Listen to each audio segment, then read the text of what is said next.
प्रधानमंत्री नरेंद्र मोदी जी की अध्यक्षता में आज कैबिनेट की बैठक हुई। उसमें 3 महत्वपूर्ण फैसले लिए गए। पहले तो किसानों को फायदा देने वाला गन्ना किसानों को और शुगर मिल्स को पहला फैसला ये हुआ कि इथेनॉल की अब नई कीमत 62.65 लीटर होगी। Every liter it will be 62 rupees 65 paise. The ethanol produced by sugar और शुगर जूस। दूसरा होता है इथेनॉल बी हेवी, उसकी प्राइस रहेगी 57 रुपीज 61 पैसा, 57 रुपये 61 पैसे। और सी हेवी की कीमत रहेगी 45 रुपये 69 पैसा। पहले एक ही रेट होता था इथेनॉल को, लेकिन इथेनॉल चूंकि अलग अलग मोलासिस से बनता है या शुगर से भी बनता है, तो इसलिए जिस प्रक्रिया से बने हैं उसके आधार पर कीमत देने का काम मोदी सरकार ने शुरू किया और दाम भी बढ़ा दिए। इन दोनों का परिणाम ये हुआ कि 2014 में जहां केवल 38 करोड़ लीटर इथेनॉल ऑयल कंपनियों के पास आता था, पिछले साल 195 करोड़ लीटर आया है। यानी लगभग 5.5 गुना ज्यादा इथेनॉल बाजार में आया, ऑयल कंपनियों के पास आया। 10% पेट्रोल में मिक्स होता है, पेट्रोल में 10% इथेनॉल मिक्स होता है। और फिर भी इसका मूल फायदा होता है कि किसानों को एक सही कीमत मिलने में उसका फायदा होता है। शुगर मिल्स के हाथ में पैसा आता है, डिस्टिलरी के रूप में आता है, तो उसका फायदा किसानों का बकाया जल्दी मिलने में होता है। तो ये फायदा हुआ है बड़ा।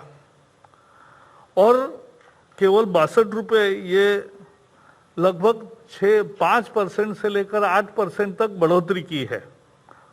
शुगर जूस से जो इथेनॉल बनता है उसमें 3.25 रुपये बढ़ोतरी हुई है।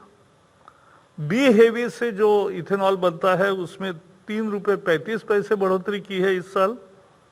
और सी हेवी जो है उसमें 2 रुपये की बढ़ोतरी की है। जीएसटी और ट्रांसपोर्टेशन कॉस्ट भी ऑयल मार्केटिंग कंपनीज देती है। तो किसान को या शुगर मिल को जीएसटी का या ट्रांसपोर्टेशन का कॉस्ट नहीं पड़ता है। यह भी उनका एक फायदा है। 2014 में जैसे मैंने बताया बहुत कम था इथेनॉल। उस समय शायद इथेनॉल को बड़ा महत्व देने की भूमिका नहीं थी। अंततोगत्वा किसान को बकाया मिलने में जिसका लाभ होता है, ऐसा ही एक बड़ा निर्णय है और यह पर्यावरण का पूरक है। इससे पेट्रोल उतना नहीं जलता और पेट्रोल से होने वाला प्रदूषण नहीं होता। 195 करोड़ लीटर अगर इथेनॉल जाता है तो इथेनॉल से 0 प्रदूषण होता है। ये उसका फायदा है। आयात में उतनी कमी आती है और उतना विदेशी चलन बचता है। तो ये एक निर्णय ऐसा है कि जो सभी तरह से फायदेमंद है और इसलिए किसान इसका स्वागत करते राह देख रहे थे। दूसरा निर्णय भी किसान और मजदूरों के फायदे में एक लिया है जूट की बैग आपको मालूम है पैकेजिंग के लिए यूज होती है, लेकिन आज निर्णय ये लिया कि 100% खाद्यान्न, 100% खाद्यान्न के लिए पूरी बैगे जूट की आएगी और शक्कर के लिए 20% शक्कर जूट के बैग में पैक होगी। इससे जूट के खेती को, जूट के उद्योग को बढ़ावा मिलेगा, मजदूर रोजगार मिलेगा, किसानों का फायदा होगा। आज 4 लाख से ज्यादा किसान जूट के खेती में मजदूर काम करते हैं और हजारों किसानों की ये खेती है।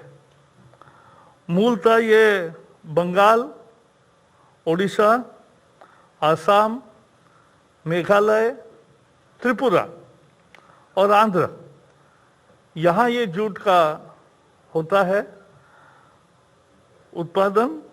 अब इसकी उत्पादकता और गुणवत्ता बढ़े, इसके लिए भी एक आई केयर करके कार्यक्रम किया जाता है।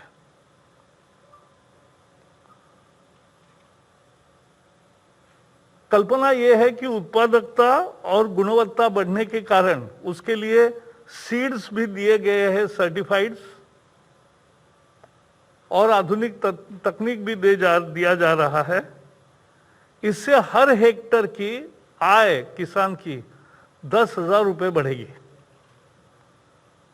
किसान को कीमत दुगुनी करने के जो अनेक मार्ग है, इसमें यह भी एक जूट किसान के लिए महत्वपूर्ण बात साबित होगी। इसकी कीमत क्या रहेगी? इसकी कीमत रहेगी, टैरिफ कमीशन ने जो तय करते हैं कीमत, उसी कीमत पे जूट का बैग बिकता है और इस कीमत पर किसान और मजदूर दोनों खुश है। इस साल से 10% जूट को जीईएम पोर्टल पर नीलामी के जरिए एक नई कीमत डिस्कवरी करने का भी प्रयास होगा। शायद उसमें ज्यादा मिले। सरकार ने बांग्लादेश या नेपाल से जो आ रहा था जूट कुछ सालों से, उस पर अभी इंपोर्ट ड्यूटी 2017 से बढ़ाई है और इसलिए हमारी उम्मीद है कि आज के इस निर्णय से घरेलू उत्पादन बढ़ेगा, जूट पैकेजिंग में भी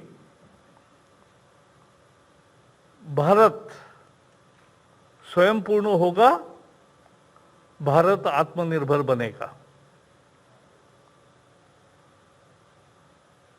पिछले कुछ सालों से जूट के उत्पादन पर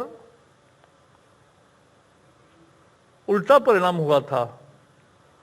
अब इस निर्णय के बाद जूट को एक पक्का यकीन हो गया कि जूट का मांग बढ़ता रहेगा हमेशा, खाद्यान्न का पैकेजिंग जूट के ही होगा और शक्कर का पैकेजिंग 20% जूट का होगा, यानी 20% शक्कर के लिए जूट का पैकेजिंग होगा। और इसलिए ये भी एक निर्णय किसान और मजदूर इनके लिए और आत्मनिर्भर भारत के लिए महत्वपूर्ण है।